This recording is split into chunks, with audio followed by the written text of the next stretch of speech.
tapi nggak mau tahu. Ada orang yang nggak mau belajar, maka dia pun tersesat. Maka kita berdoa memohon kepada Allah, ihdinas siratal mustaqim, siratal ladzina an'amta alaihim, ghairil maghdubi alaihim waladdallin.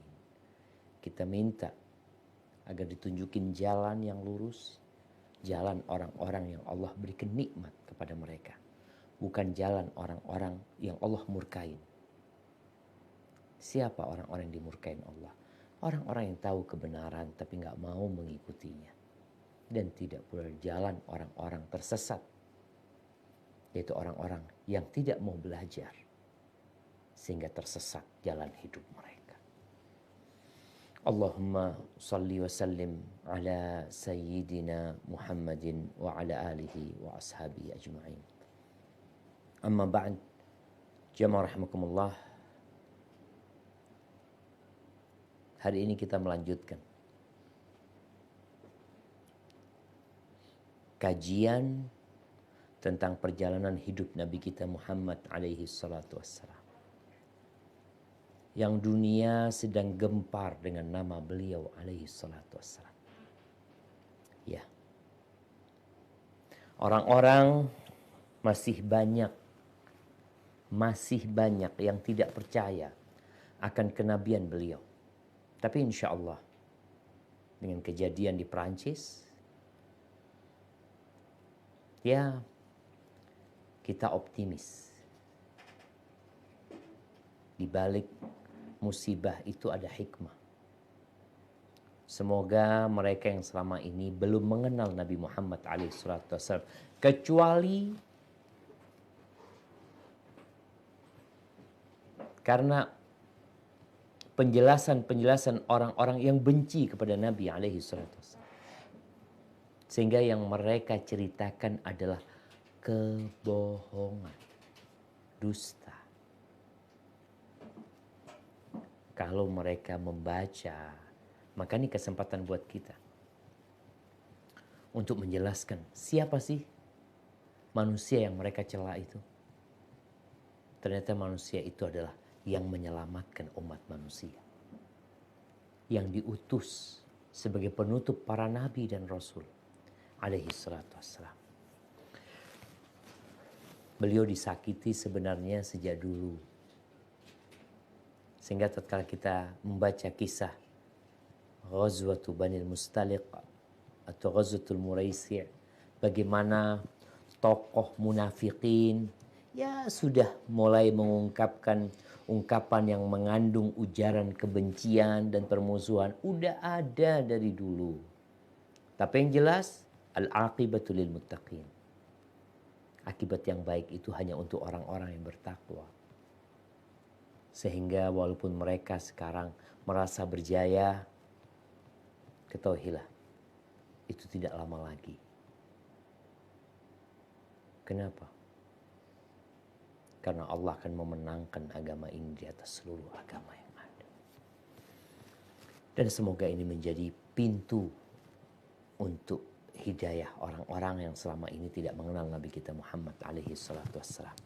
Haibati fillah, kita masuk kepada cerita hadisatul ifk. Bagaimana istri Nabi, kalau kita bicara Nabi alaihi salatu wassalam, beliau dicaci maki, diperolok-olokkan, diejek, dikatakan penyihir, dukun, orang gila, macam-macam. Istri Nabi dituduh berzina. Oleh siapa? Ada orang-orang yang di hati mereka ada marad, ada penyakit. Nah, kita lanjutkan cerita ini. Silahkan.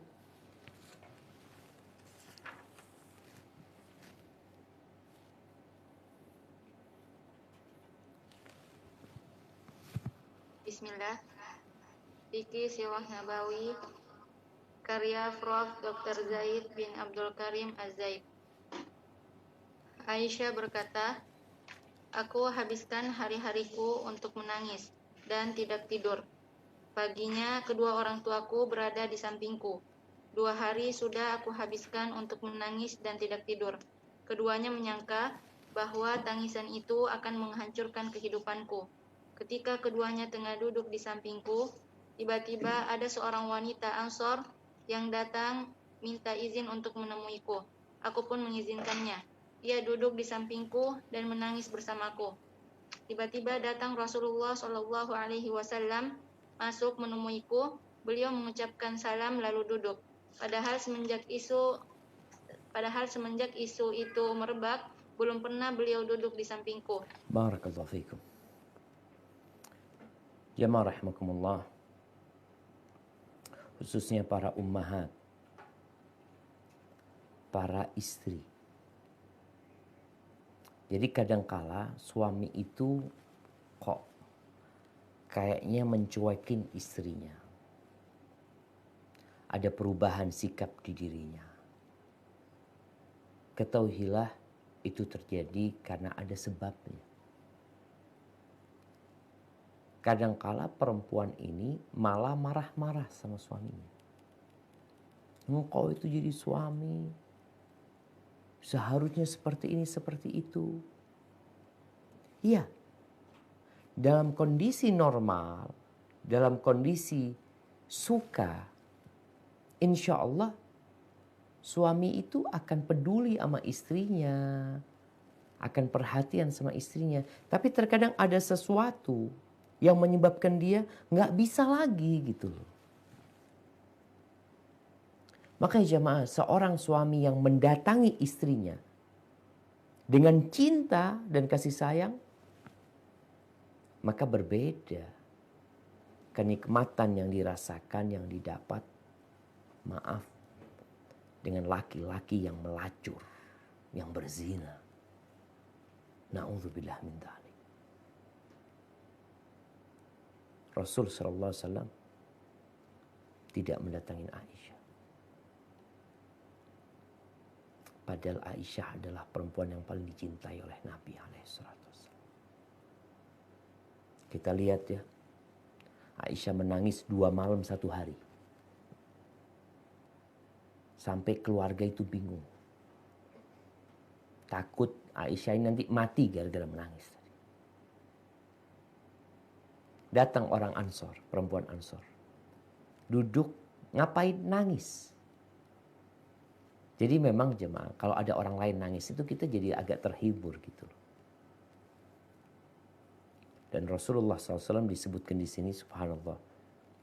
Sebulan penuh beliau nggak pernah duduk di samping Aisyah, nggak lagi. Beliau cuma datang ke rumahnya Aisyah, ingat sebelum Aisyah pindah ke rumah orang tuanya, Nabi SAW datang ke rumahnya. Aisyah menanyakan, kaifatikum, gimana kabarnya? Cuma itu.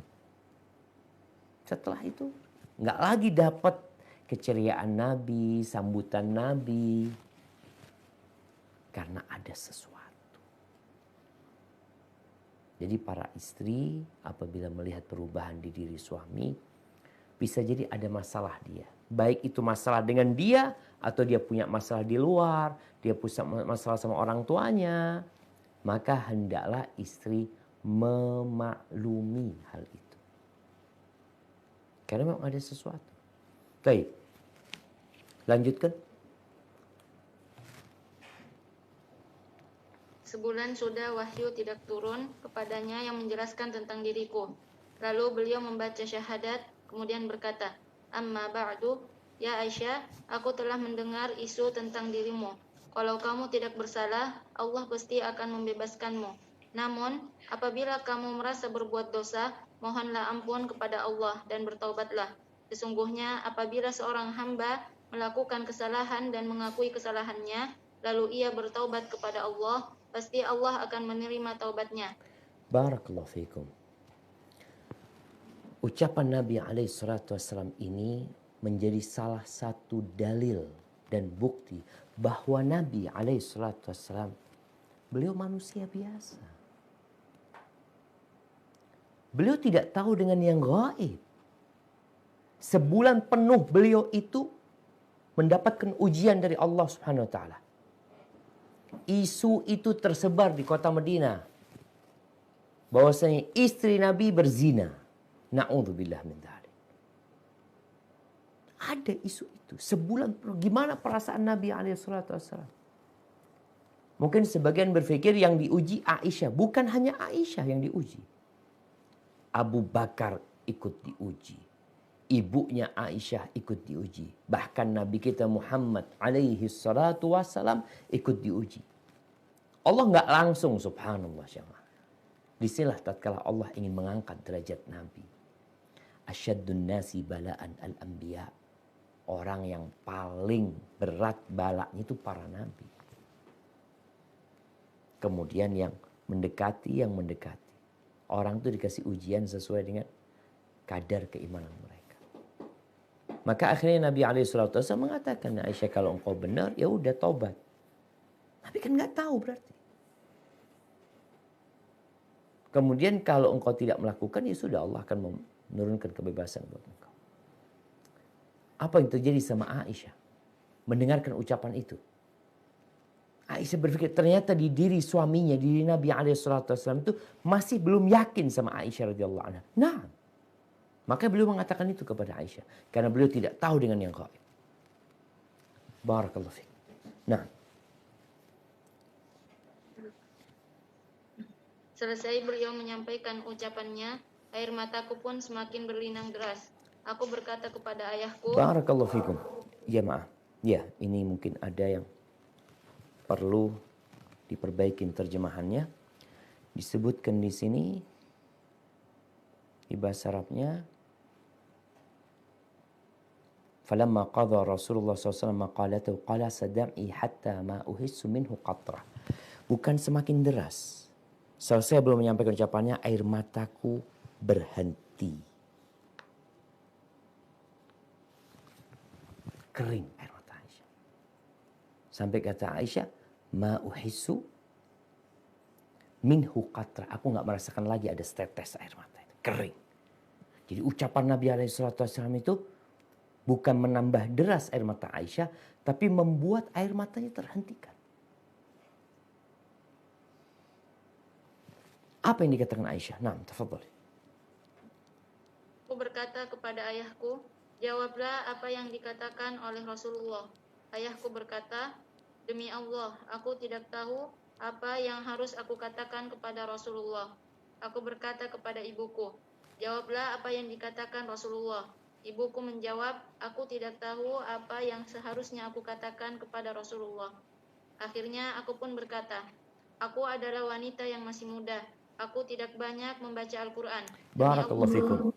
Nah, jamaah. Jadi ini hanya urusan tata letak penulisan ya. Akhirnya aku pun berkata, kemudian ada namanya hadhi jumlah i'tiradiyah.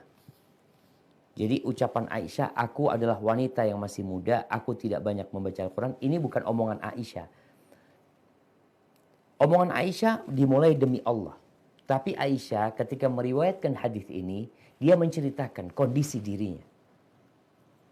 Agar sang periwayat hadis ini jadi faham. Jadi Aisyah mengatakan, aku pun berkata, lalu Aisyah menjelaskan kondisi dirinya. Aku itu pada waktu itu, ya masih muda, masih kecil. Berapa umurnya Aisyah?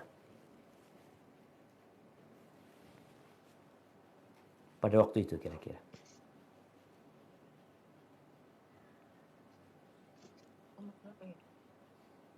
Berapa ya?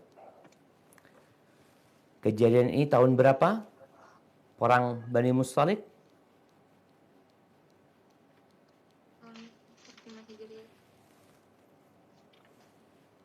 Tahun berapa?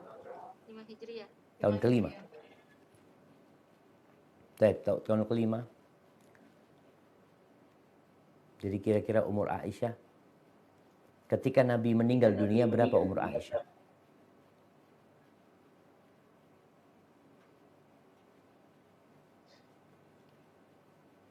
Jemaah.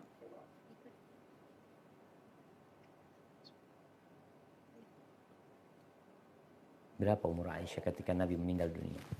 Tahun 11 Hijriah Rasulullah SAW meninggal dunia.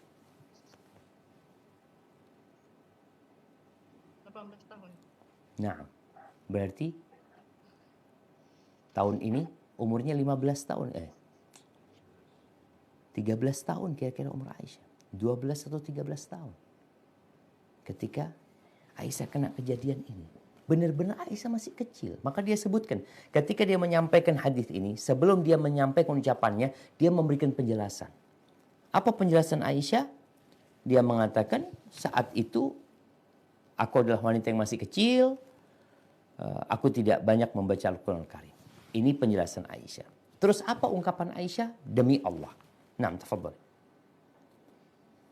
Demi Allah, aku telah mengetahui bahwa kalian telah mendengar isu itu, sehingga kalian meyakini kebenarannya. Seandainya aku katakan kepada kalian, sesungguhnya aku tidak berbuat, dan Allah mengetahui bahwa aku tidak berbuat, pasti kalian tidak akan mempercayainya. Seandainya aku mengakui tuduhan kalian, dan Allah Maha tahu bahwa aku tidak berbuat, pasti kalian akan mempercayainya. Demi Allah, tidak ada jawaban untuk kalian kecuali seperti apa yang pernah dikatakan ayahnya Yusuf. Sabar yang indah dan Allah penolong dari apa yang kalian ceritakan. Kemudian aku berpaling dan berbaring di atas tempat tidurku. Barakallahu fikum. Jadi memang disebutkan Aisyah itu sampai lupa. Di riwayat lain sampai lupa dia namanya bapaknya Nabi Yusuf itu siapa. Maka dia mengatakan seperti ucapan bapaknya Nabi Yusuf. Oh subhanallah jemaah. Inilah yang sangat berbahaya. Apalagi di masa seperti kita sekarang. Ada berita bohong. Tapi karena tiap hari dia itu disampaikan. Orang-orang tiap hari mendengarnya, membacanya. Akhirnya mereka percaya. Ingat dulu kita percaya atau sebagian kita percaya atau kebanyakan manusia percaya bahwa nenek moyang manusia itu kera. Kenapa itu sampai terjadi? Karena terus diajarkan di sekolah teori Darwin ini. Diajarkan di mana. Akhirnya sebagian orang percaya nenek moyang manusia itu kera. Itu kedustaan yang diulang-ulang sehingga menjadi sebuah kenyataan. Padahal tetap sehingga menjadi sebuah keyakinan yang dipercayai. Aisyah radhiyallahu taala anha tahu. Kenapa? Selama ini Aisyah nggak mengakui kan. Aisyah mengatakan dia tidak melakukan itu. Tapi orang-orang nggak percaya. Subhanallah, jadi Aisyah yang 2 malam 1 hari menangis. Itu benar-benar dia akhirnya kering air matanya. Karena dia harus berbicara. Tapi sebelum dia berbicara, dia minta ayahnya untuk menjawab. Tapi Abu Bakar sendiri nggak tahu. Abu Bakar nggak tahu dengan yang gaib. Mau ngomong apa? Ibunya juga nggak tahu mau jawab apa. Terus siapa yang menjawab? Aisyah sendiri yang menjawab. Bagaimana Allah memberikan kekuatan kepada bocah cilik ini untuk menjawab. Barakallahu fiik. Nah, tafadhal. Aku mengetahui bahwa aku tidak melakukannya dan Allah pasti akan membebaskanku dari isu tersebut. Akan tetapi, demi Allah, aku tidak pernah menyangka bahwa Allah akan menurunkan wahyu yang dibacakan tentang diriku. Bagiku sangat merendahkan apabila Allah berbicara tentang diriku dengan perintah untuk dibacakan. Namun, aku berharap semoga Rasulullah SAW bermimpi bahwa Allah membebaskan aku dari tuduhan palsu. Barakallahu fikum. Maksud ucapan bagiku sangat merendahkan. Maksudnya kondisiku ini remeh sebenarnya. Kondisiku tuh remeh. Kalau sampai Allah ya menurunkan ayatnya, siapa sih aku? Benar-benar Aisyah ini tawadhu. Dia nggak berharap Allah menurunkan Al-Quran Al-Karim. Siapa sih dia? Tapi yang dia harapkan urusan ini selesai. Bagaimana selesainya? Ya mungkin Nabi SAW mimpi bahwa Aisyah itu nggak berbuat. Selesai urusannya. Tapi Allah Jalla Jalaluh ingin kesucian Aisyah itu dibaca sampai hari kiamat. Kenapa ternyata sampai hari ini ada orang-orang yang masih menuduh Aisyah berzina. Siapa? orang-orang Syiah. Tetap mereka. Sehingga Ummul Mukminin Aisyah radhiyallahu taala anha menjadi salah satu yang membedakan antara orang-orang Ahlus Sunnah wal Jamaah dan orang-orang Syiah. Barakallahu fikum. Nah. Demi Allah, tidak lama kemudian Rasulullah dan yang lainnya pun belum ada yang meninggalkan ruangan. Tiba-tiba turunlah wahyu kepadanya. Beliau berkeringat deras karena begitu beratnya wahyu yang turun kepadanya. Kemudian beliau tersenyum gembira. Kalimat yang pertama kali diucapkannya adalah, "Ya Aisyah, Allah telah membebaskanmu dari tuduhan palsu." Ibuku berkata kepadaku, "Berdirilah mendekat kepadanya." Aku berkata, "Demi Allah, aku tidak akan berdiri untuknya dan aku tidak akan memuji siapapun kecuali Allah." Allah menurunkan firman-Nya, surat An-Nur ayat 11 sampai ayat 20. Ketika Allah menurunkan ayat yang menjelaskan kebebasanku, Abu Bakar As-Siddiq yang selalu memberikan bantuan nafkah kepada Mistah bin Utsatsa karena hubungan keluarga dan kefakirannya bersumpah, "Demi Allah, aku tidak akan memberi bantuan lagi sedikit pun kepada Mistah selama-lamanya karena tuduhannya terhadap Aisyah."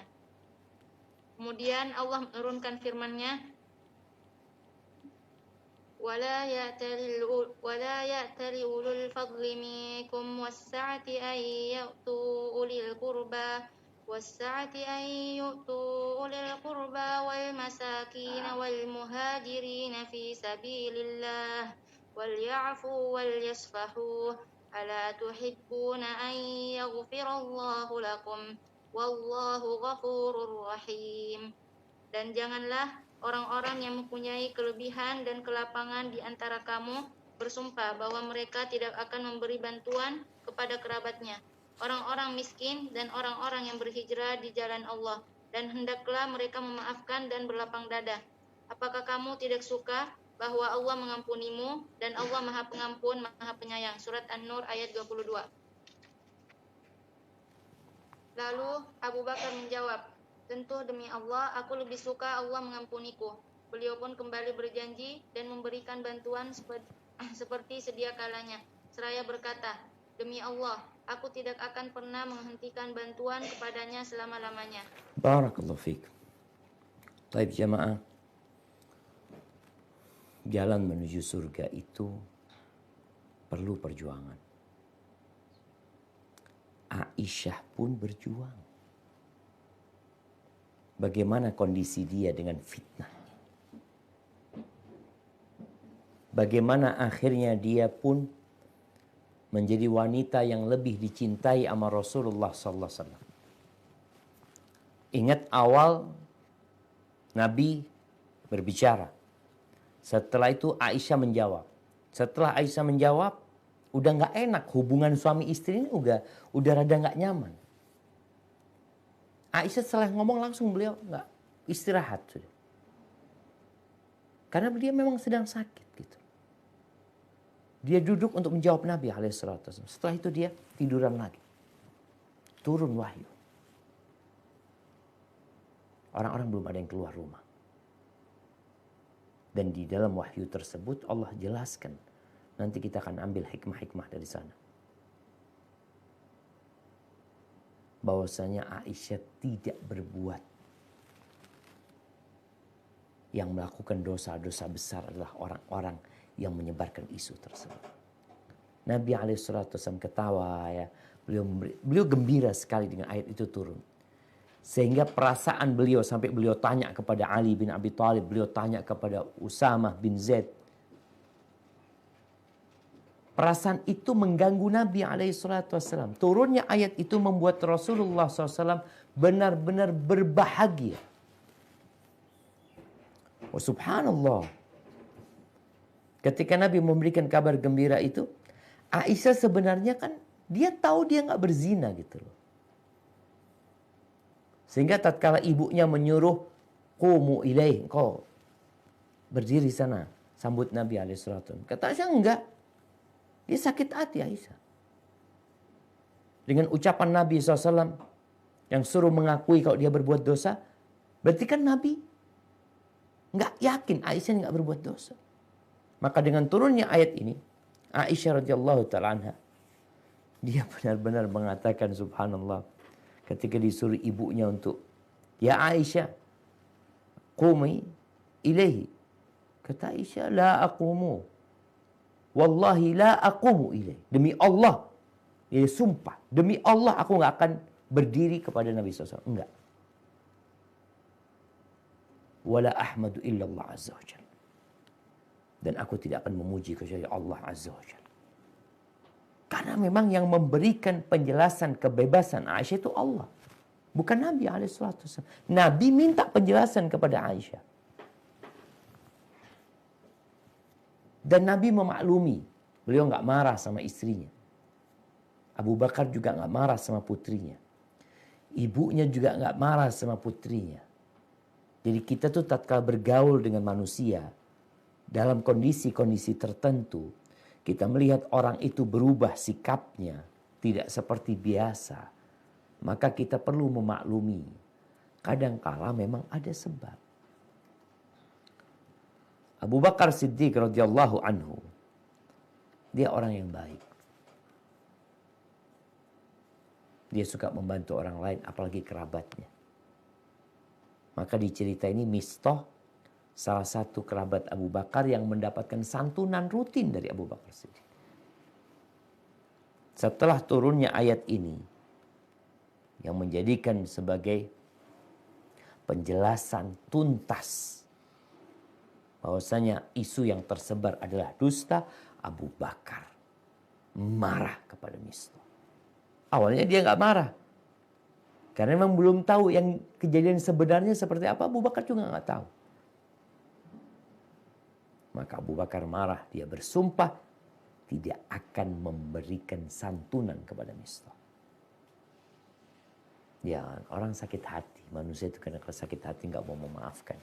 Namun setelah turunnya ayat di surat An-Nur ayat 22 ini, adapun ayat yang berkaitan dengan pembebasan Aisyah radhiyallahu taala anha, itu di surat An-Nur ayat 11 sampai 20, dimulai dengan firman Allah, innal ladzina ja'u bil ifki usbatun minkum. Setelah turun ayat teguran dari Allah Subhanahu wa taala buat orang-orang yang tadi yang memiliki kelebihan harta ya, kemudian dia bersumpah enggak mau masuk kerabatnya. Allah turunkan firman Allah ini, lalu Abu Bakar bertobat. Dia membayar kafarah sumpahnya, lalu dia memberikan santunan kepada Mistah, dan dia bersumpah tidak akan mencabut santunan tersebut. Barakallahu fikum. Nah, silakan dilanjutkan. Aisyah berkata, Rasulullah pernah bertanya kepada Zainab binti Jahsy tentang isu yang menerpaku. Ya Zainab, apa yang kamu ketahui atau apa yang kamu lihat? Ia menjawab, ya Rasulullah, aku telah melindungi telinga dan mataku. Tidak ada yang aku ketahui kecuali yang baik-baik. Dialah di antara istri Rasulullah Shallallahu Alaihi Wasallam yang mengerti perasaanku, dan Allah menjaganya dengan sifat wara. Sementara saudaranya Hamnah memeranginya, maka ia pun termasuk orang-orang yang celaka, karena termasuk yang menyebarkan isu. Barakallahu fikum. Nah, jemaah, di sini ada terjemahan yang mungkin perlu diluruskan ya. Zainab bintu Jahsh, Nabi SAW tanya kepada Zainab. Artinya Zainab ini mungkin punya kedekatan sama Aisyah, sehingga tahu bagaimana Aisyah. Tapi bagaimana Zainab menjawab? Dia mengatakan, kalau Aisyah aku nggak tahu tentang dia kecuali kebaikan. Ini madunya. Kata Aisyah radhiyallahu ta'ala disebutkan, dialah di antara istri Rasulullah yang mengerti perasaanku. Bukan. Di sini disebutkan, apa kata Aisyah radhiyallahu ta'ala anha? Wa hiya allati kanat tusamini min azwajin Nabi SAW. Zainab ini adalah salah satu istri Nabi yang menandingiku. Jadi istri Nabi kan macam-macam, ada yang tua, ada yang muda, ada yang cantik, ada yang biasa-biasa. Jadi Zainab bintu Jahsy ini yang menandingi Aisyah. Artinya Zainab sama Aisyah ini bertarung untuk mengambil hati Nabi SAW ya, dengan apa yang Allah berikan kepada keduanya. Mungkin kalau bahasa itu bisa disebutkan. Benar-benar dia yang setara sama Aisyah radhiyallahu ta'ala. Apa kata Aisyah radhiyallahu ta'ala anha? Fa'asamahallahu bil wara'. Allah menjaganya dengan sifat wara', hati-hati. Walaupun dia tahu perasaan dia sebagai istri Nabi SAW dan Aisyah istri Nabi, ada perasaan itu. Tapi Zainab menjaga dirinya. Sementara saudaranya Hamnah memeranginya. Memerangi siapa maksudnya? Ini sementara saudaranya Hamnah itu berjuang untuk Zainab. Zainabnya nggak ikut ngomong apa-apa. Hamnah ini saudarinya, adiknya Zainab atau kakaknya. Dia itu malah pasang badan buat Zainab. Ini kesempatan ya untuk menolong saudaranya Zainab bintu Jahsy agar dia menjadi istri Nabi yang paling dicintai sama Nabi SAW. Jadi maksudnya sementara saudaranya Hamnah pasang badan untuk siapa? Untuk Zainab. Dia termasuk orang-orang yang menyebarkan isu. Subhanallah, kita lihat ya. Para sahabat Nabi itu wanita biasa. Mereka juga berbuat dosa ya. Radhiyallahu ta'ala anhum. Hamnah bintu Jahsy ini istrinya Mus'ab bin Umair. Istrinya siapa? Mus'ab bin Umair. Yang meninggal ketika perang Uhud. Setelah perang Uhud, setelah masa iddahnya, Hamnah ini dinikahin oleh Abdurrahman bin Auf. Jadi pada saat kejadian dia adalah istrinya Abdurrahman bin Auf. Jadi Hamnah termasuk yang ikut menyebarkan isu. Sehingga dia dihukum nantinya. Ada 3 sahabat yang didera 80 kali. Yang pertama Hasan bin Thabit. Yang kedua Mistah bin Utsatsah. Yang ketiga Hamnah bintu Jahsy. Bagaimana Islam menegakkan keadilan? Mereka adalah orang-orang baik. Cuma ya manusia itu tidak lepas dari perbuatan salah dan dari lupa. Barakallahu fikum. Baik, kita akan ambil pelajaran dari kisah perang Al-Muraisi' atau Bani Mustaliq ini. Tafadhal ya. Hikmah pelajaran yang bisa dipetik. Beberapa pelajaran yang dapat diambil dari peristiwa sirah ini. 1. Rasulullah mengutus Buraidah bin Husayb ke Harits bin Abu Dirar untuk memastikan kebenaran informasi yang diterima oleh beliau.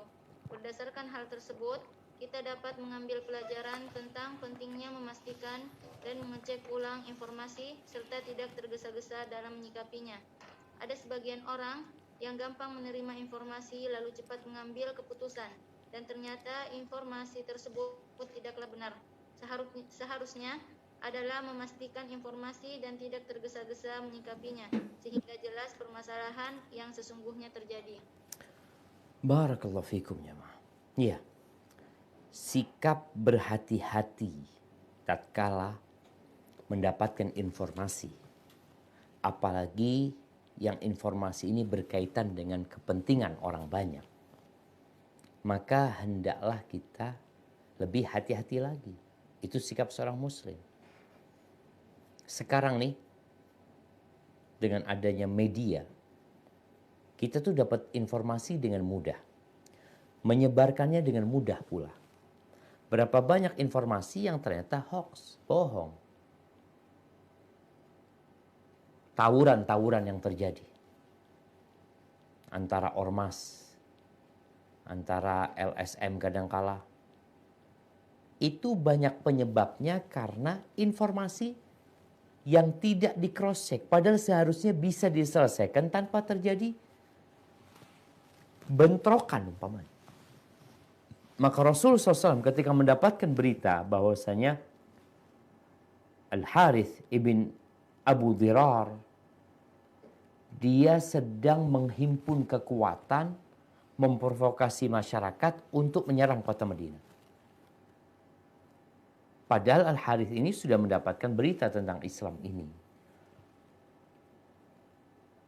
Nabi SAW tidak serta-merta percaya dengan informasi tersebut.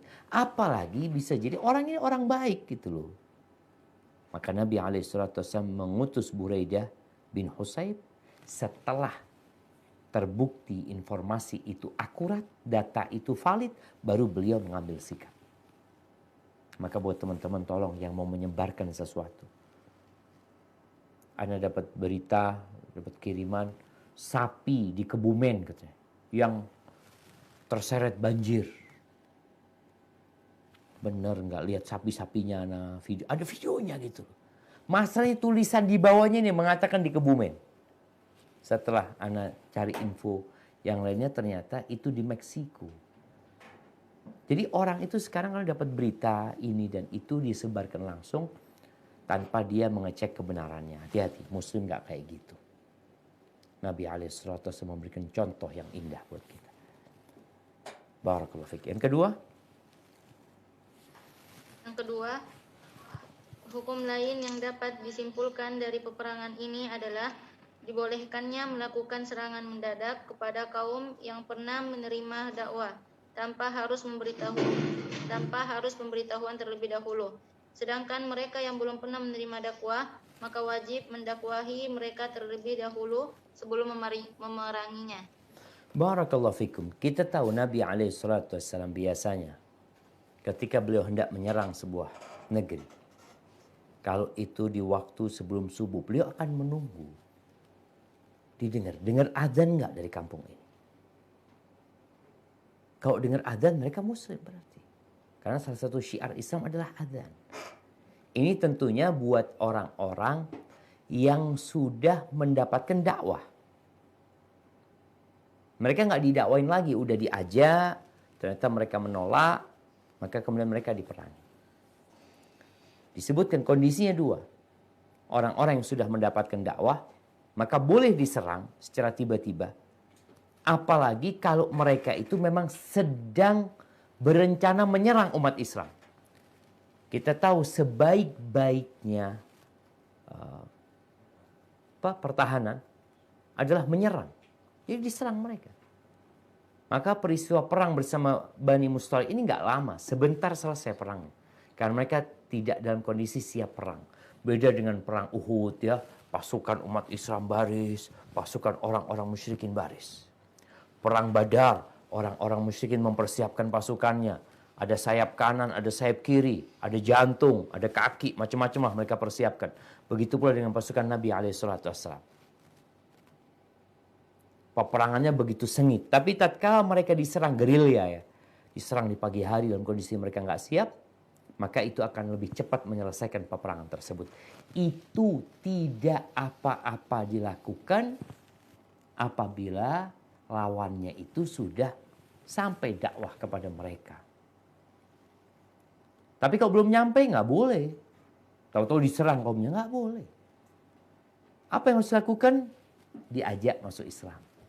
Maka diutus satu orang ke sana, ngajak mereka masuk Islam. Kalau nggak mau masuk Islam, ya udahlah.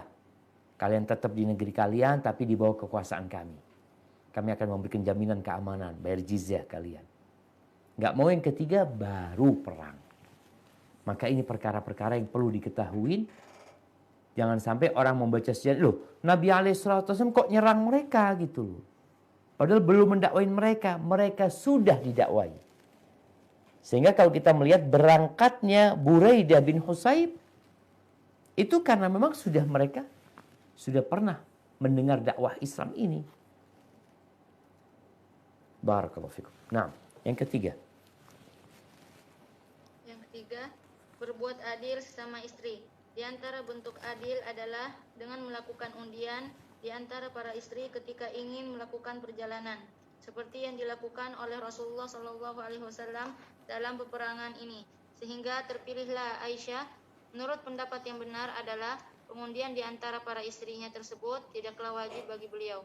Barakallahu fikum. Nih, buat Nabi nggak wajib sebenarnya, tapi beliau tetap mengundi.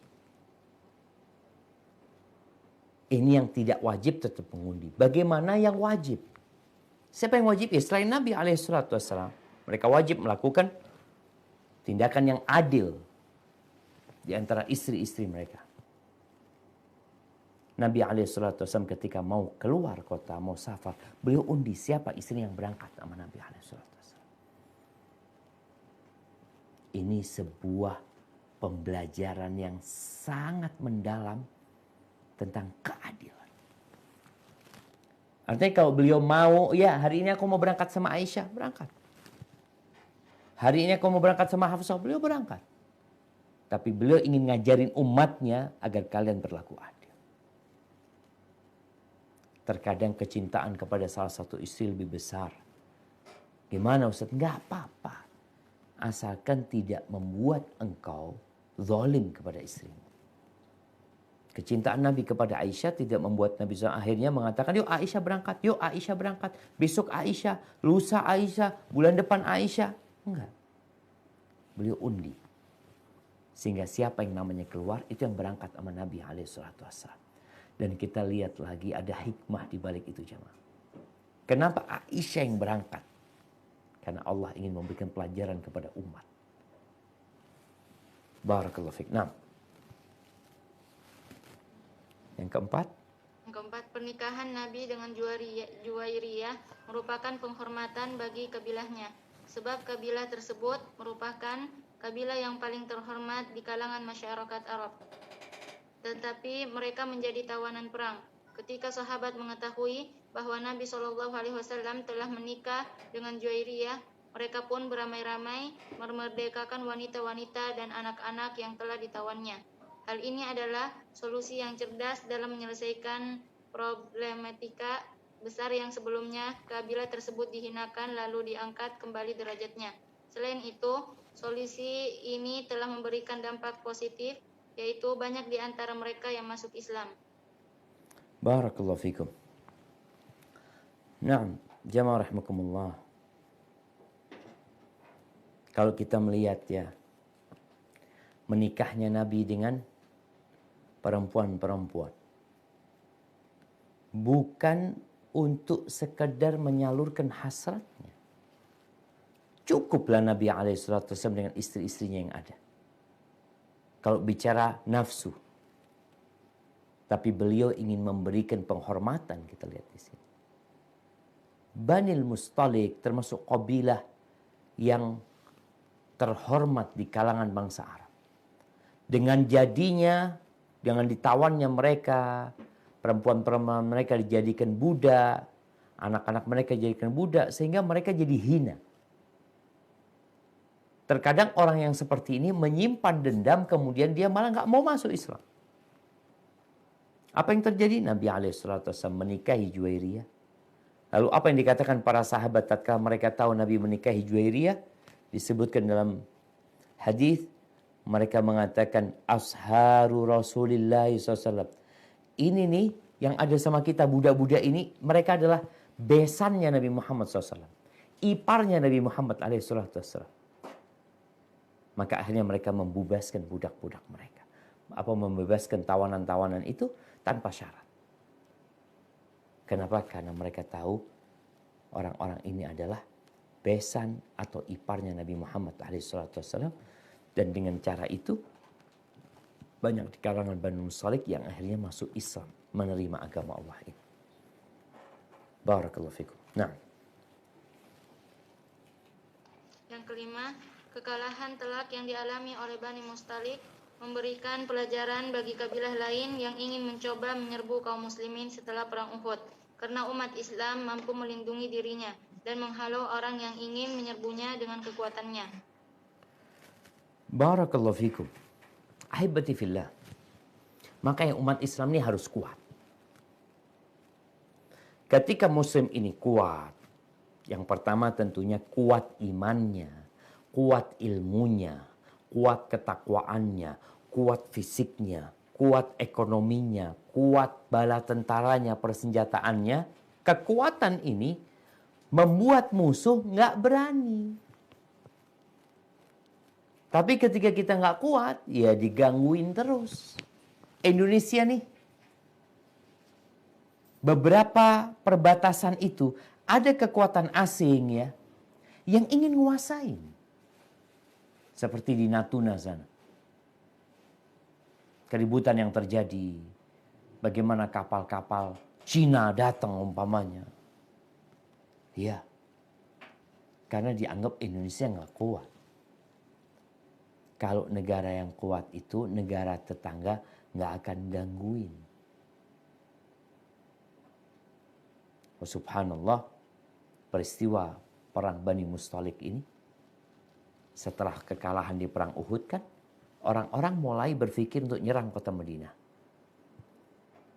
Dengan kekalahan yang dialami oleh Bani Mustalik, akhirnya mereka mengundurkan diri, mengurungkan niat mereka untuk menyerang kota Madinah. Ingat, Allah mengatakan, وَأَعِدُّ لَهُمْ مَسْتَطَعْتُمْ مِنْ قُوَّةٍ وَمِنْ رِبَاطِ الْخَيْلِ تُرْهِبُونَ بِهِ عَدُوَ اللَّهِ وَعَدُوَكُمْ. Persiapkan kekuatan kalian. Apa yang kalian mampu, siapkan. Kuda, panah. Yang dengan itu kalian membuat musuh-musuh itu takut, segan mereka. Nggak ada pikiran macam-macam. Lihat, apabila sebuah rumah dijaga satpam, CCTV, ada anjingnya, orang tuh yang mau nyuri dari rumah itu mikir, aduh enggak lah, berat kayaknya. Sehingga tidak perlu ada peperangan. Dengan umat Islam kuat nggak perlu ada peperangan. Karena mereka tunduk tanpa peperangan tersebut. Barakallahu fikum. Nah,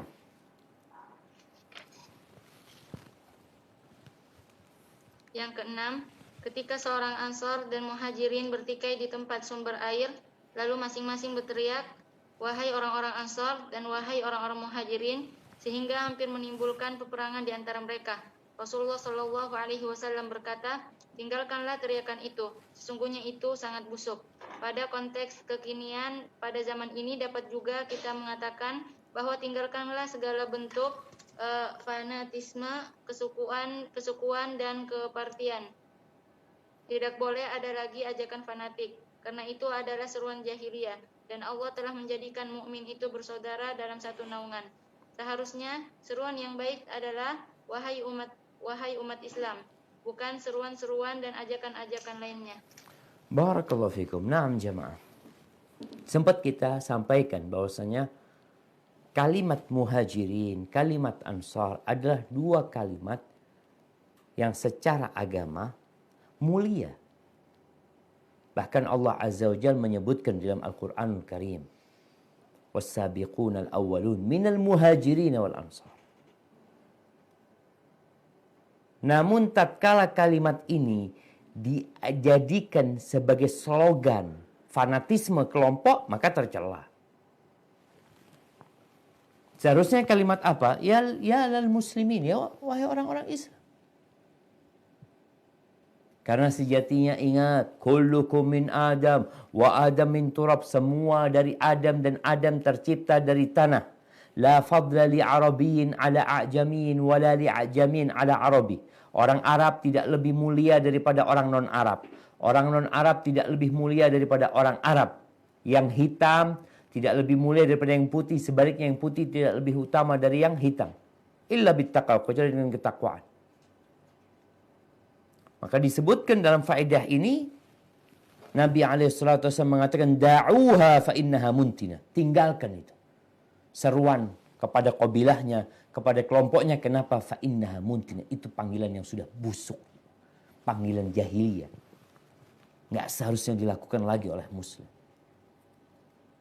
Karena kadang-kala dengan nama kelompok, mereka mau menindas muslim yang lainnya.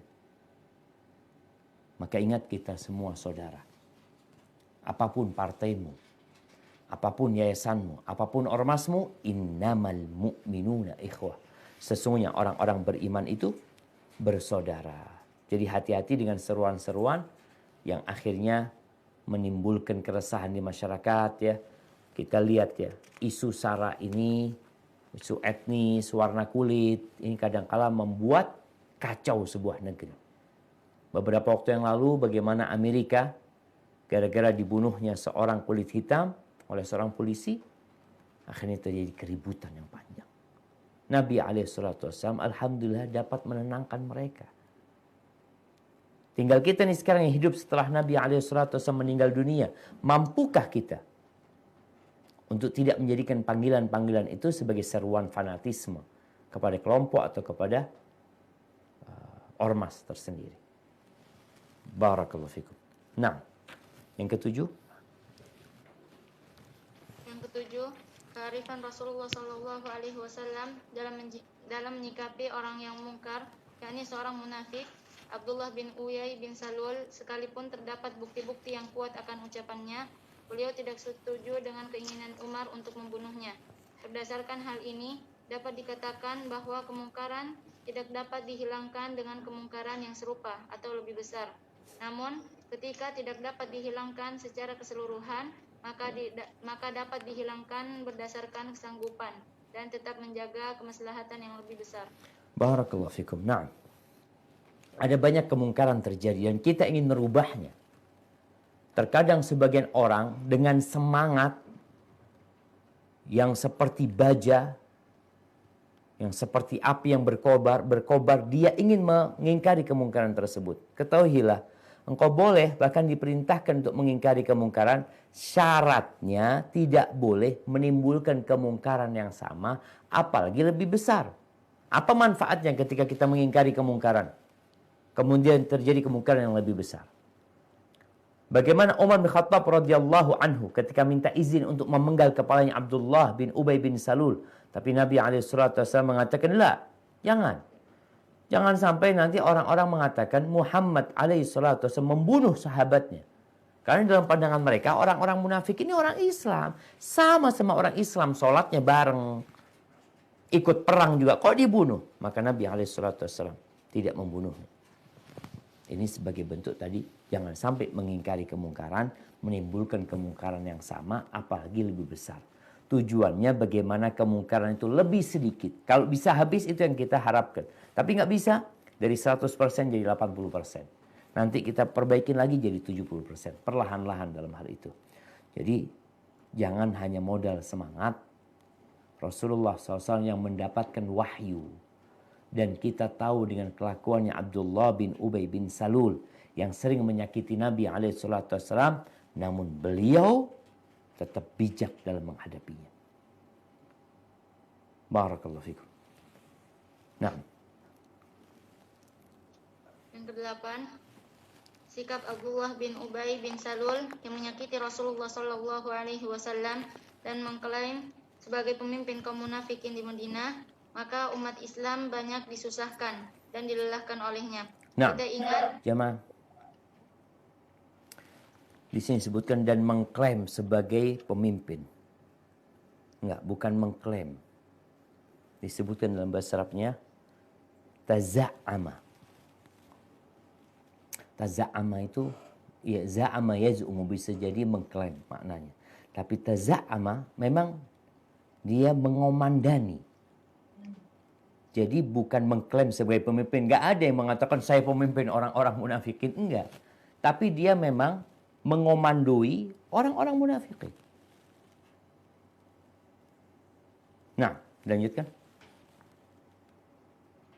kita ingat ucapan Aisyah tentang orang ini ketika perang Bu'ad berkecamuk, yaitu perang antara Khazraj dan Aus yang menimbulkan banyak korban.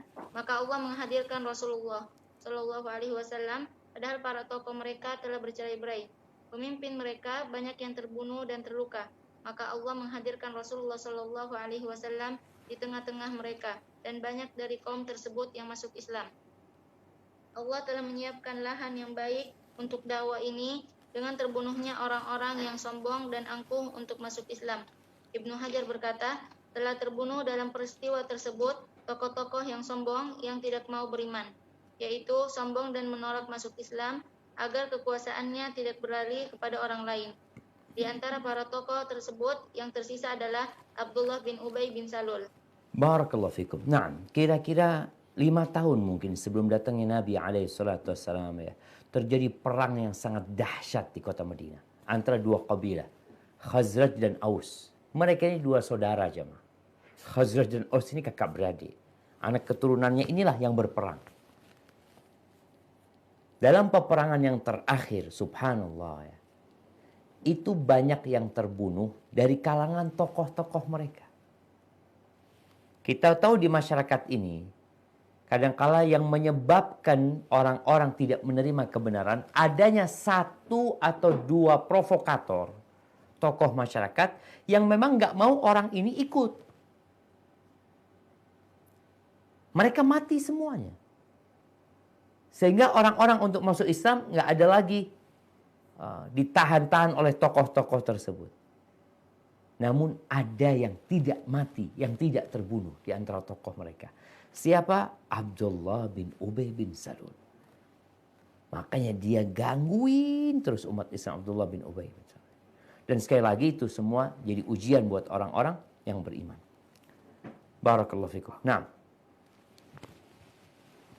dilanjutkan. Ada dua catatan penting yang dapat kita ambil.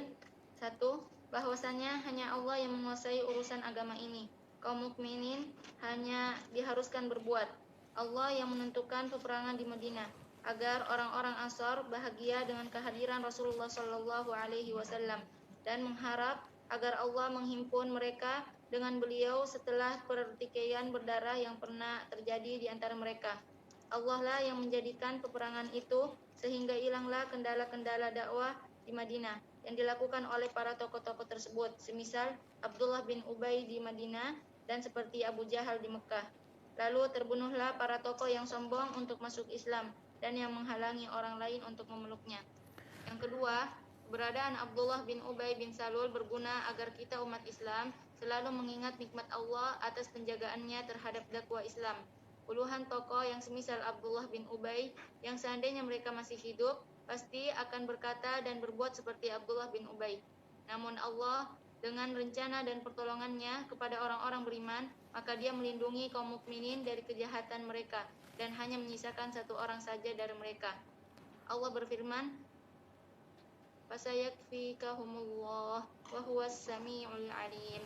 Maka Allah mencukupkan engkau Muhammad terhadap mereka dengan pertolongannya dan dia Maha mendengar, Maha mengetahui. Surat Al-Baqarah ayat 137. Nah, barakallahu fikum. Ya. Abdullah bin Ubay bin Salul itu satu jemaah. Satu yang tersisa dari tokoh-tokoh yang banyak itu tinggal satu. Bagaimana satu orang ini suka menyakitin umat Islam.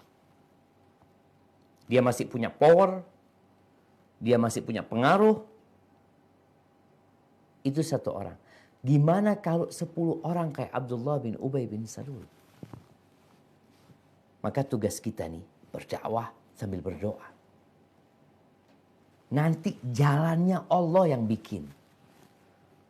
Kita kan kadang-kadang mengatakan, ya Ustaz di sana gimana Ustaz ya? Ini itu macam-macam, kita mempertimbangkan banyak hal.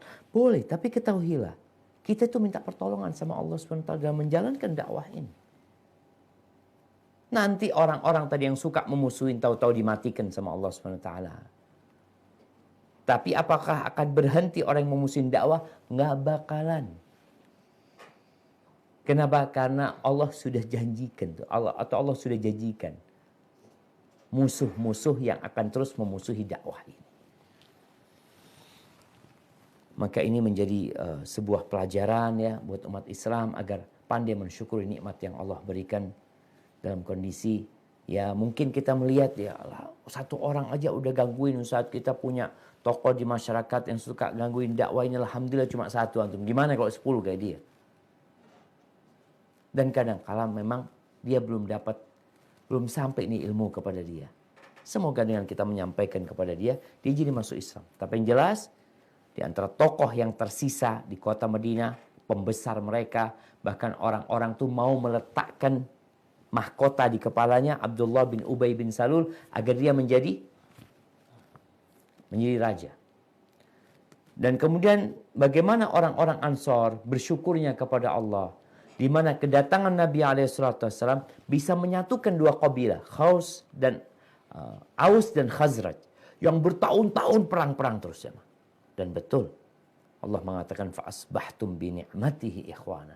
Dengan nikmat yang Allah berikan, kalian jadi saudara yang sebelumnya mereka saling memusuhi. Barakallahu fikum. Saya rasa kita cukupkan di sini, mungkin kita masuk ke sesi tanya jawab, atau kalau tidak kita bisa lanjutkan Nadia.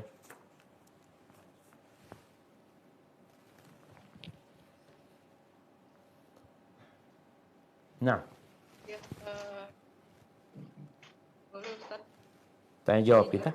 Ya, baik, Ustaz.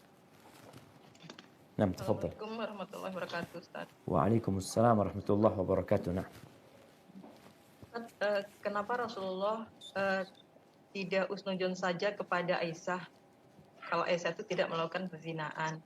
Lalu bagaimana jika hal itu terjadi di zaman sekarang, seandainya qadarullah ada istri yang diantar pulang oleh seorang ikhwan, apakah dia langsung dicurigai melakukan hal-hal yang tidak baik atau bagaimana, Ustaz? barakallahu fikum. Ya. Kalau dikatakan Rasulullah SAW husnudzon sama Aisyah, husnudzon sama Aisyah. Rasulullah SAW. Namun dia nggak punya bukti untuk membersihkan nama Aisyah. Bukti itu nggak ada. Bahkan bukti yang ada memberatkan Aisyah. Aisyah pulang dengan seorang laki-laki.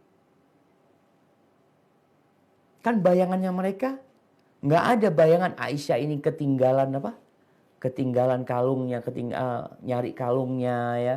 Kemudian dia bukan ketinggalan kalungnya. Aisyah akan pulang dari buang hajat dia.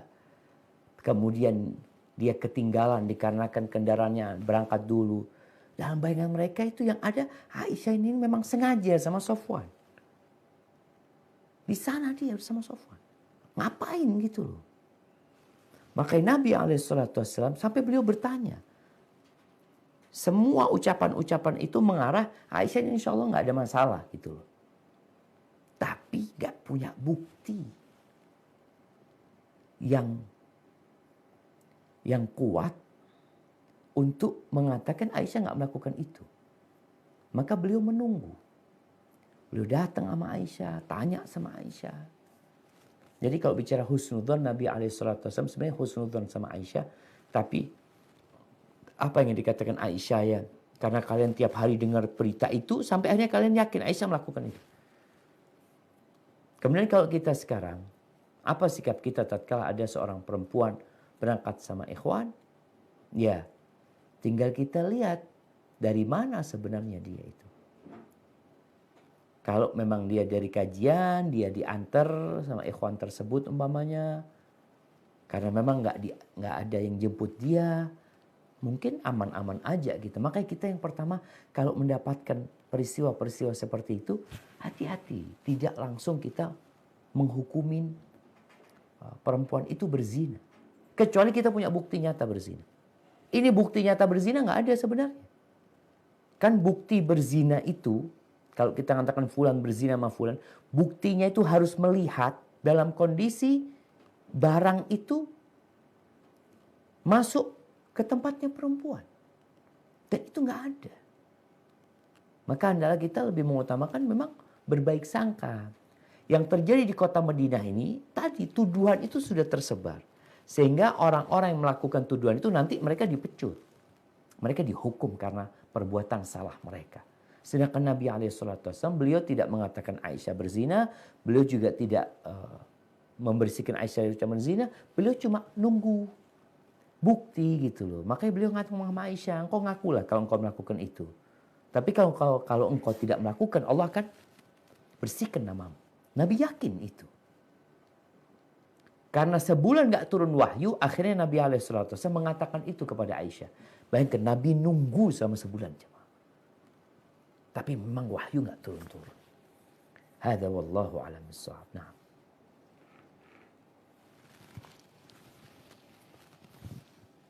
Bacakan pertanyaan yang masuk dulu, Ustaz. Barakallahu fiik.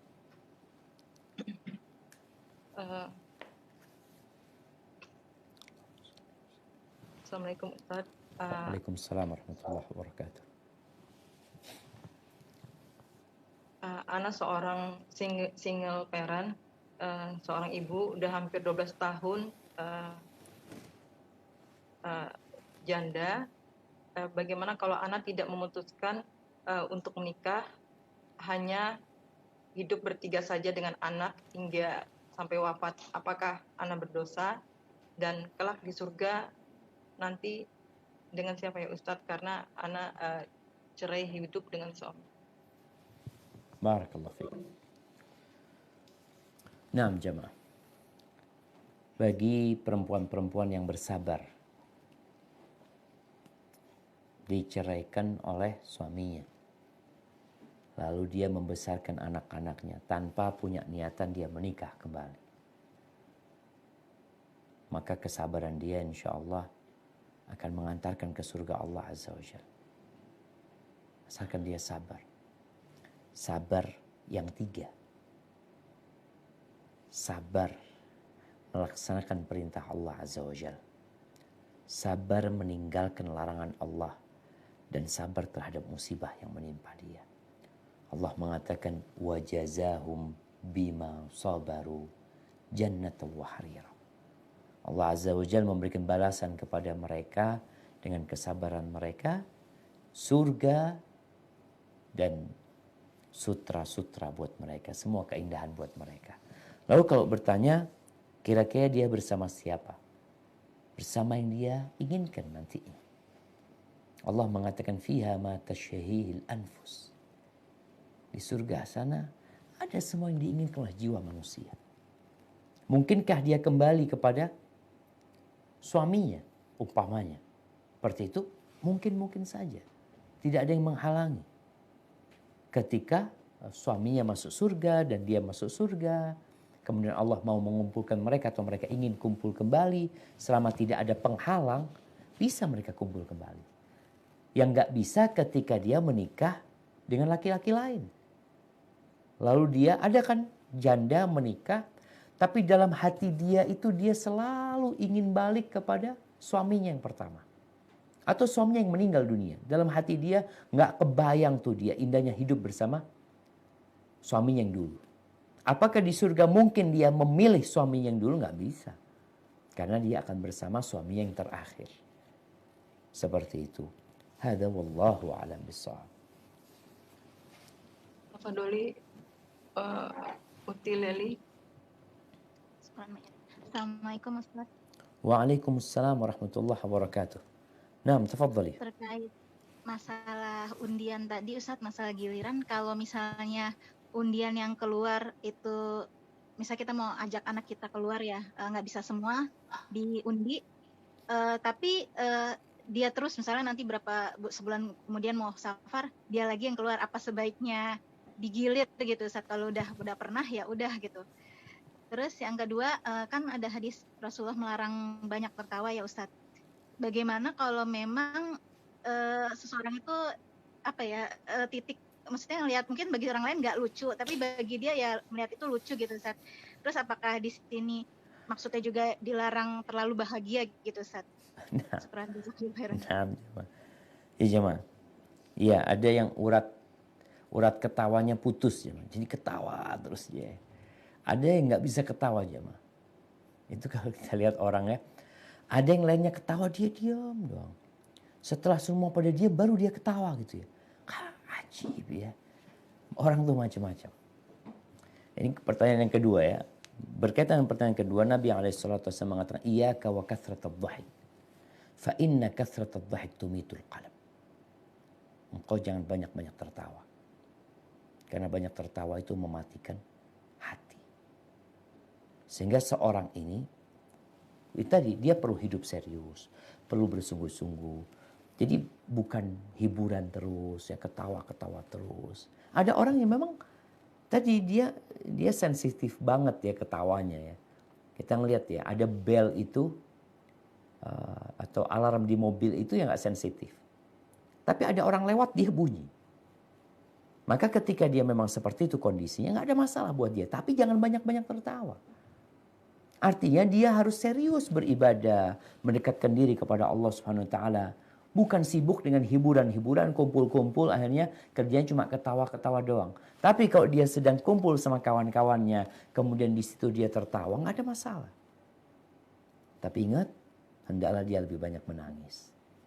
Dengan bersungguh-sungguh beribadah kepada Allah Subhanahu wa taala. Kalau dikatakan Ustaz, apa nggak boleh orang bahagia terus? Boleh. Tapi kita harus tahu. Ada yang menunggu kita.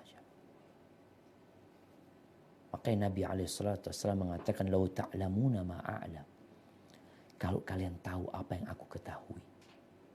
la dhahiktum qalilan wa la bakaitum katsiran. Kalian akan sedikit tertawa dan banyak menangis. Artinya orang yang suka tertawa ya. Tadi yang mudah tertawa ketika dihadapkan kepada sebuah azab, hilang ketawa dia.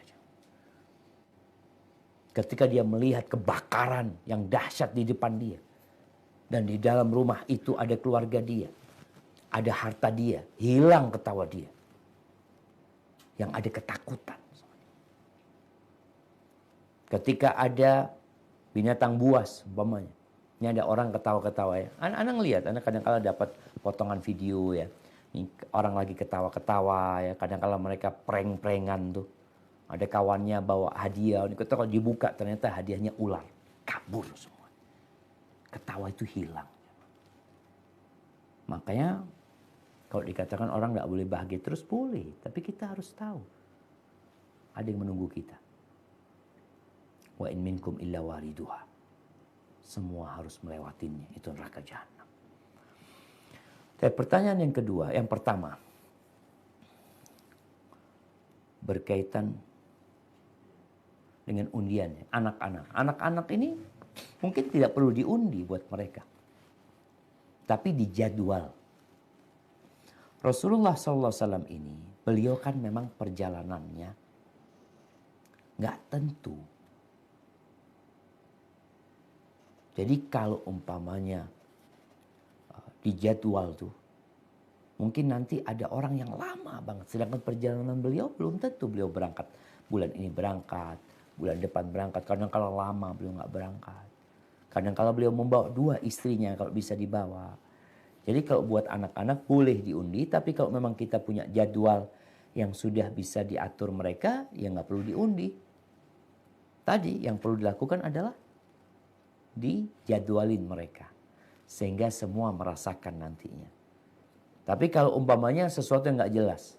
Anggap perjalanan Nabi itu 5 kali. Istrinya 9. Kalau mau dijadwalin, nggak mungkin ketemu. Ini nggak ketemu. Dijadwalin. 5 kali berangkat, istrinya 9. Berarti yang 4 tidak akan berangkat. Maka sebagai bentuk keadilan, ya sudah diundi ketika itu. Hadza wallahu a'lam bishawab. Nah. Apa dulu utitika?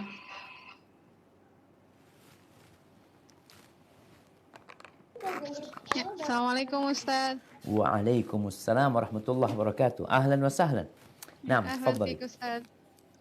Ya Ustaz, di sini disebutkan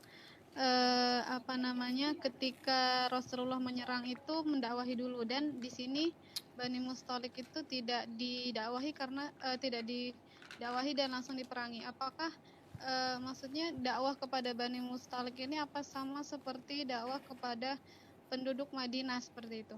Kemudian Juwairiyah ini Ustaz ketika kalah kaumnya, posisinya apakah beliau ini sudah muslimah atau masih kafir dan baru muslim ketika menikah dengan Rasulullah SAW? Syukran Ustaz. Nah, barakallahu fiik. Iya, berkaitan dengan Rasulullah SAW menyerang Bani Mustalik ini. Mereka sudah didakwain dulu, tapi ada dakwah itu yang dilakukan sebelum peperangan langsung. Sebelum peperangan langsung. Seperti yang terjadi bagaimana Nabi SAW ketika sama Romawi. Bukan ketika sama Romawi. Ketika Rasul SAW, cerita para sahabat Nabi SAW. Yang mereka diutus, kan ada peperangan yang Nabi hadir, ada peperangan yang Nabi tidak hadir. Ketika mereka diutus ke sebuah negeri yang Islam belum nyampe ke sana, maka yang dilakukan adalah umat Islam kirim utusan ke sana.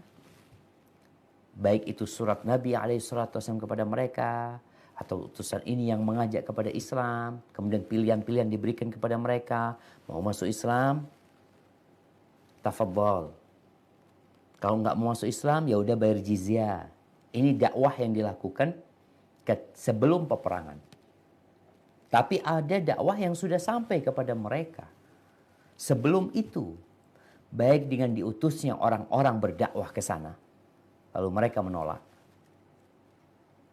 yang terjadi dengan penduduk Mekah umpamanya.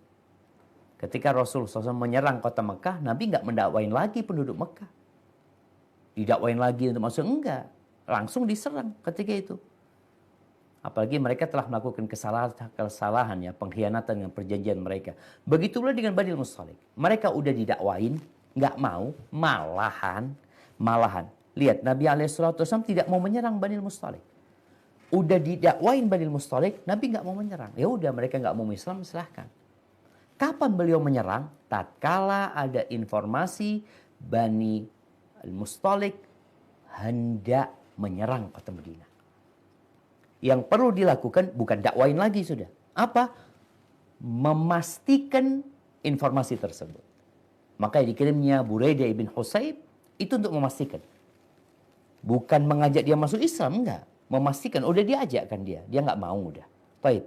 Untuk memastikan benar nggak informasi dia mau menyerang kota Madinah. Ternyata benar. Jadi diserangnya Bani Mustalik bukan karena kekufuran mereka. Bukan. Tapi karena rencana mereka menyerang kota Madinah.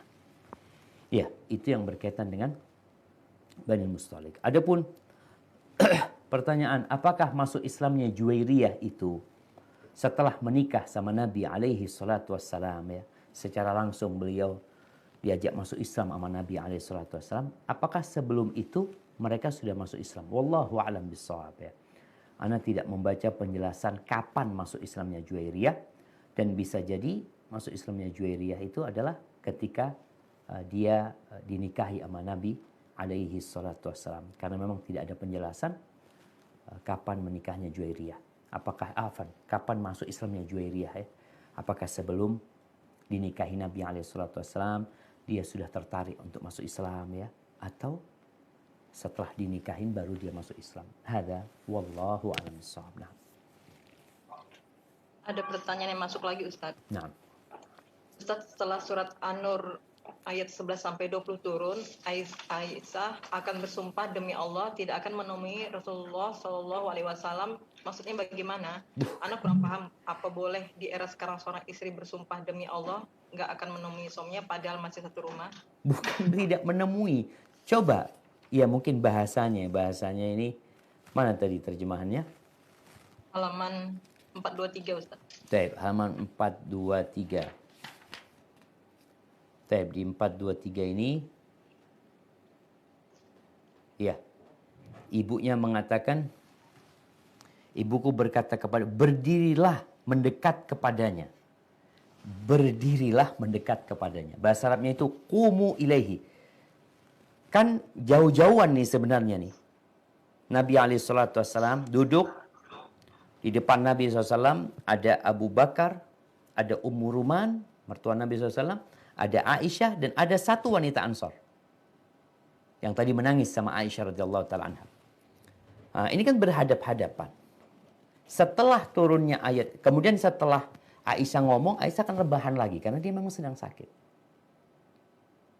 Setelah turun ayat itu, Nabi membacakan, ibunya mengatakan sebagai seorang istri, sanalah engkau bangun, terima kasih sama Nabi SAW. Aisyah kan mengatakan, enggak, aku nggak akan bangun menuju kepada dia. Artinya disuruh berterima kasih kepada Nabi SAW.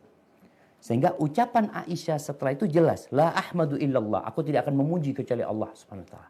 Dalam kondisi kejadian itu maksudnya.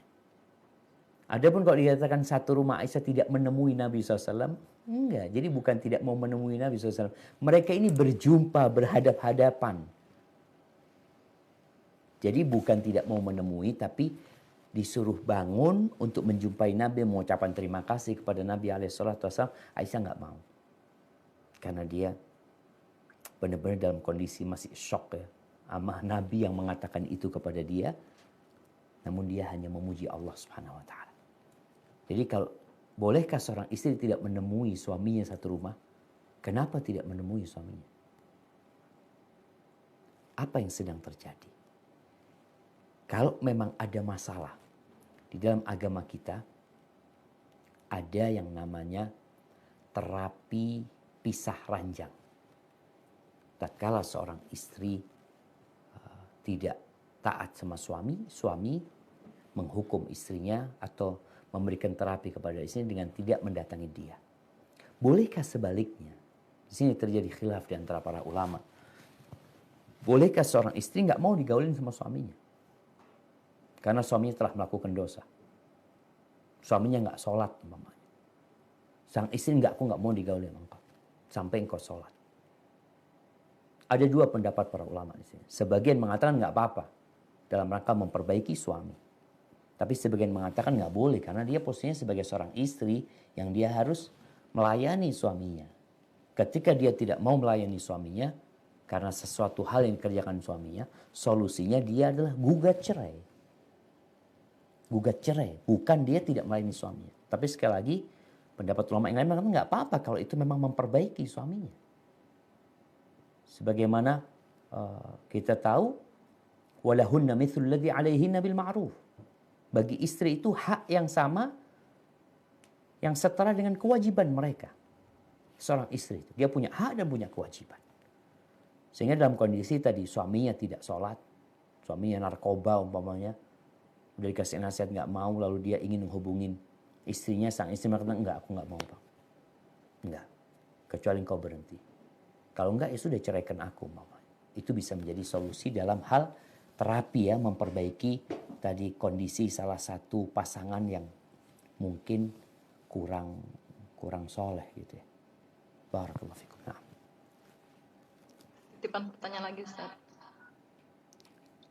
Ustaz, apakah surat talak yang dibuat tapi tidak ditulis nama lengkap istri maupun suami, tidak ada binti atau binnya Ustaz, dan kita menilai bahwa surat tersebut dibuat atas tekanan Ustaz.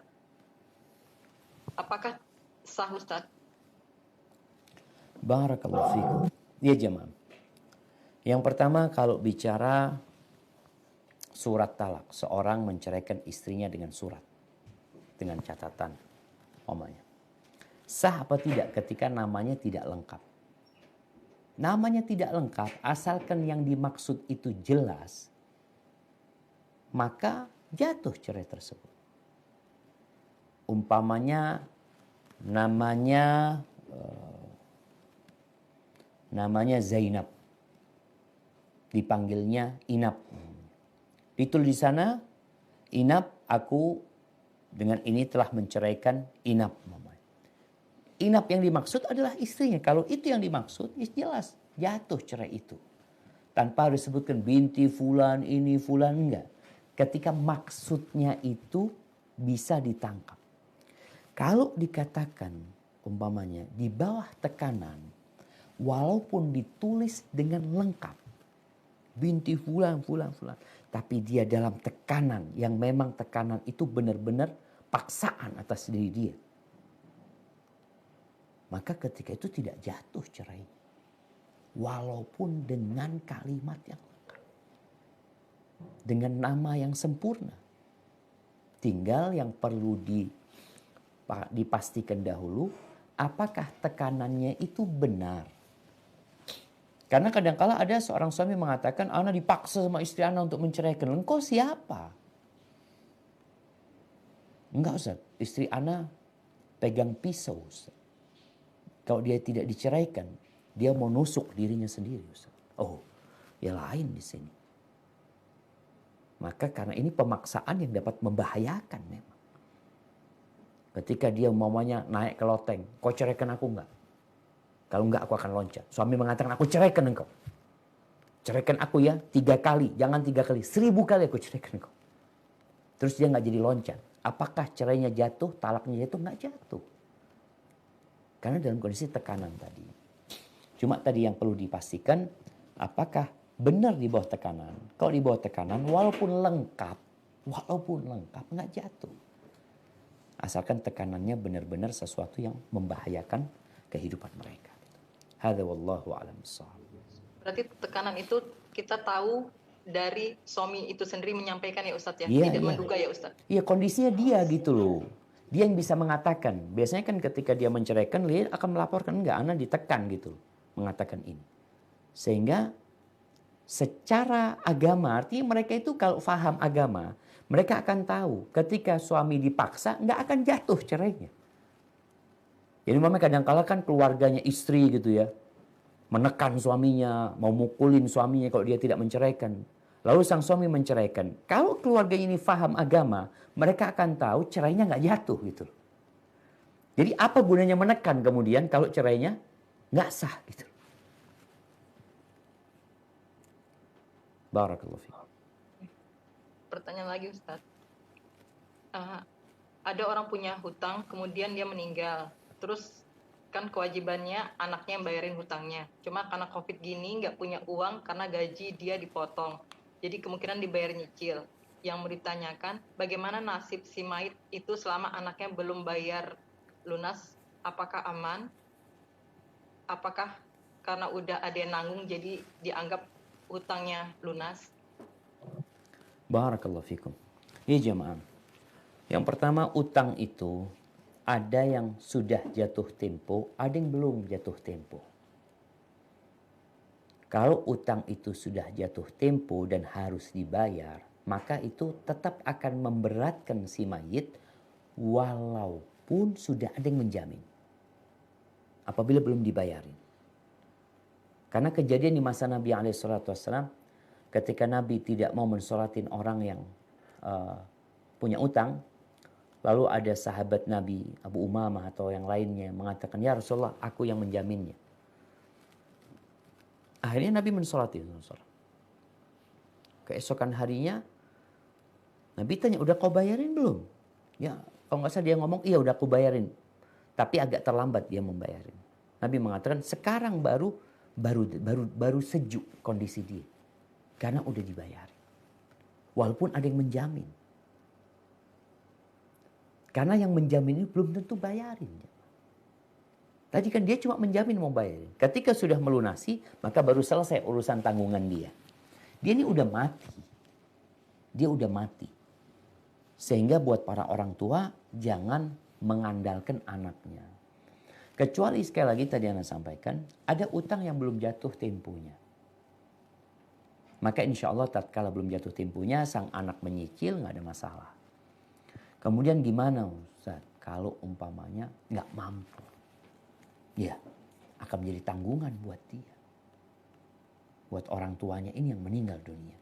Jadi sekali lagi buat para orang tua, janganlah engkau meninggalkan hutang buat anak-anakmu. Apalagi engkau nggak punya warisan. Kalau ada warisan, nih anak juga harus paham. Bapaknya mati, ada warisannya. Sebelum warisan itu dibagi, utang dibayarin.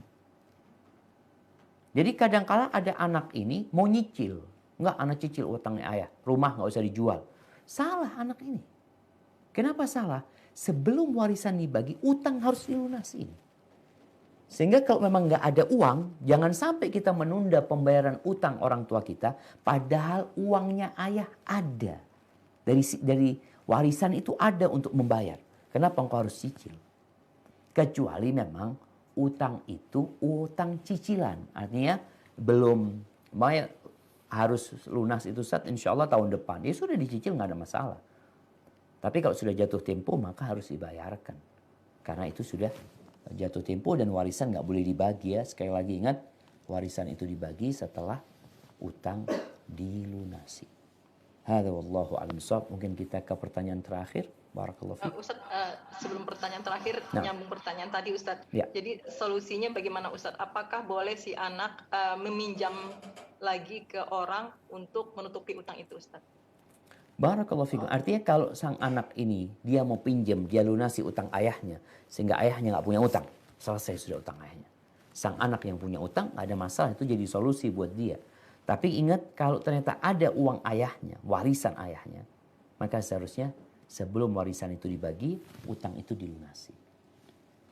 Barakallahu fikum. Nah. Yang terakhir Ustaz.